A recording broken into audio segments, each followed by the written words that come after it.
War doesn't just destroy lives. It destroys streets, it destroys homes, it destroys entire real estate markets.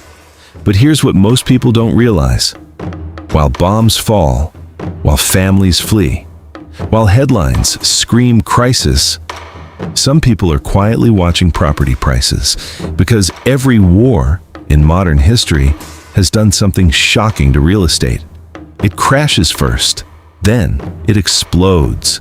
Today, we're breaking down what really happens to property markets during war, who loses everything, who profits, and why reconstruction is one of the biggest wealth transfers on earth.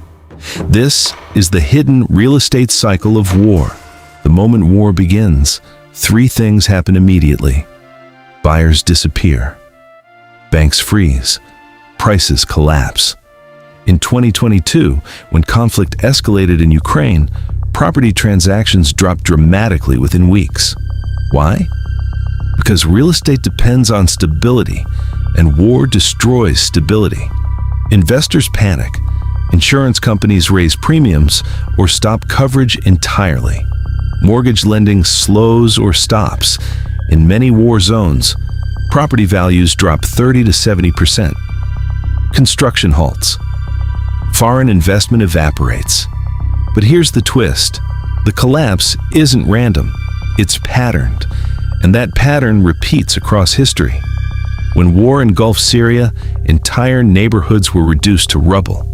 At the peak of destruction, millions displaced, urban centers destroyed, property ownership records lost. But after years of devastation, something unexpected happened. Land speculation began.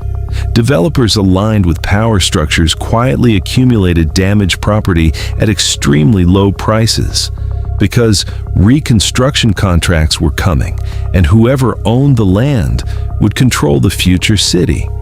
War wiped out middle-class ownership. Reconstruction concentrated ownership.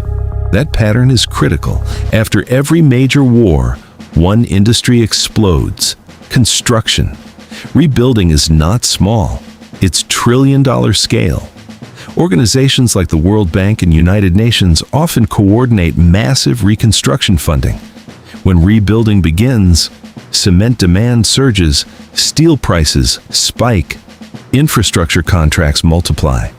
Housing shortages push rents up. Post-war reconstruction in Bosnia and Herzegovina created massive property redevelopment zones. In many cases, property prices double or triple within 5 to 10 years after war ends. Why? Because supply is destroyed, demand returns, capital floods in. It's basic economics, amplified by tragedy. War doesn't just affect the battlefield country. It transforms neighboring markets. When millions fled Ukraine, countries like Poland experienced immediate rental spikes. Apartments filled overnight. Short-term rental platforms surged. Rents rose. Landlords benefited. The same happened when refugees fled Syria into Turkey. Cities near borders often experience housing shortages, price inflation, rapid urban expansion. War creates displacement. Displacement reshapes real estate. This is where things get uncomfortable. Is it ethical to buy property in a war zone? Some argue you're exploiting tragedy. Others argue you're funding rebuilding. The truth is complex. In many cases, investors provide capital, governments cannot. Reconstruction creates jobs. Housing must be rebuilt. But power imbalances can also displace former residents, concentrate ownership, accelerate inequality. War doesn't just destroy buildings, it reshapes who owns them. Let's break down the math.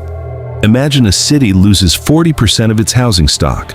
When peace returns, population stabilizes, diaspora returns, foreign investors enter, government incentives activate, supply is low, demand surges. That's why post-war countries like Croatia saw major tourism and property booms after stability returned.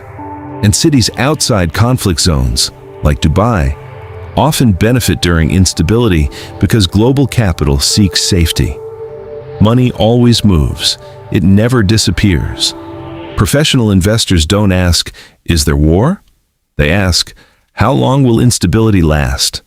They evaluate sanctions, political risk, insurance feasibility, reconstruction guarantees, international support. For example, sanctions affecting Russia have reshaped foreign property ownership rules. Political risk can freeze assets overnight. So, high reward always equals high risk. This is not beginner investing. This is geopolitical strategy.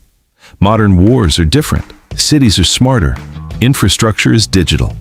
Future reconstruction will likely include smart grids, green buildings, hardened architecture, underground systems. Countries like Israel already integrate defensive architecture into residential planning. Urban design changes permanently after conflict. War rewrites city blueprints. War destroys cities, but it also reshapes ownership. It crashes markets, then it rebuilds them. The real estate cycle of war is brutal, but predictable. The question isn't whether property markets change during war. They always do. The real question is, who understands the cycle and who gets caught inside it? If you want deeper breakdowns on global real estate power shifts, subscribe, because the next boom is already forming somewhere.